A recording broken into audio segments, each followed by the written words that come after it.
ప్రభుత్వం కూడా మీకు తుఫాను చూశారు. దాని ఇంపాక్ట్ ఎలా ఉంటుంది? Administration preparedness and leadership everyone has done excellent job. చాలా అద్భుతంగా ఏ స్ట్రైక్ చేశారంటే ఎంత డీటెయిల్ చేశారంటే ఇప్పుడు ఒక నలుగురు వ్యక్తులు వాళ్ళకున్న మేకల్ని వాళ్ళ జీవనాధారాన్ని తీసుకెళ్లి లంకలో వెళ్ళిపోయినప్పుడు వాళ్ళకి అసలు కనెక్షన్ ఉండదు. సెల్ ఫోన్ కనెక్షన్ ఉండడం వల్ల ఎలర్ట్ వచ్చింది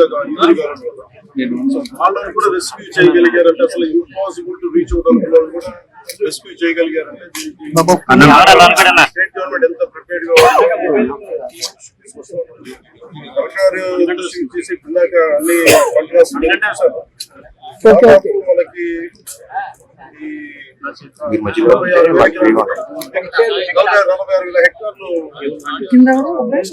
ఎంతమంది 56,000 మంది. ఇది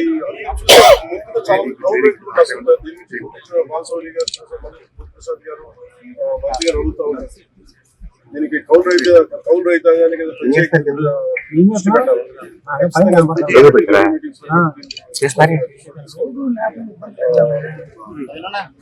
అలాగే ఎవరికి ప్రత్యేకించి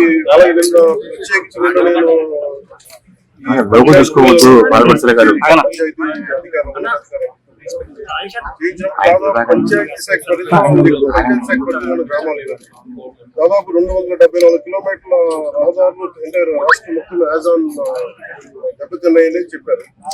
అలాగే సూపర్ శానిటేషన్ కానీ సూపర్ క్లోరినేషన్ కానీ పోస్ట్ ఈ వ్యాధులు వచ్చే అవకాశాలు ఎక్కువ. అలాగే 1,523 గ్రామాలని చాలా తీవ్రంగా ఇంపాక్ట్ ప్రభావితమయ్యాయి. దీనికోసం దాదాపు 25,055 మంది సిబ్బంది వినియోగించారు. అలాగే ఎక్సలెంట్ అనే కలెక్టర్ గారు కానీ ప్రతి జిల్లా కలెక్టర్ కృష్ణా జిల్లా కలెక్టర్ గారు కానీ ప్రతి ఒక్కరు కూడా జాయింట్ కలెక్టర్స్ కానీ మొత్తం వారి లీడర్షిప్ చాలా అద్భుతంగా పనిచేశారు. దాదాపు 23,000 మంది 23,784 మందికి కేంద్రాలకి తరలించారు. అలాగే 240 సహాయ కేంద్రాలు పంపించడం జరిగింది. అలాగే ఇందాక చెప్పినట్టు 56,040 మంది రైతులు నష్టపోయారని చూసుకోవాలి. గవర్నమెంట్ ఇది 46,000 హెక్టార్లు పైచి. అలాగే ఉద్యానం ఇందాక కూడా అరటి పంట చూసాం. అది ఒక 1,400 పైచిలకు హెక్టార్లు 2,230 రైతులు నష్టపోయారని చూస్తాం. ఒక దెబ్బతిండిలో 39, కార్షిక దెబ్బతిండి 489. సో వీటన్నిటికీ కూడా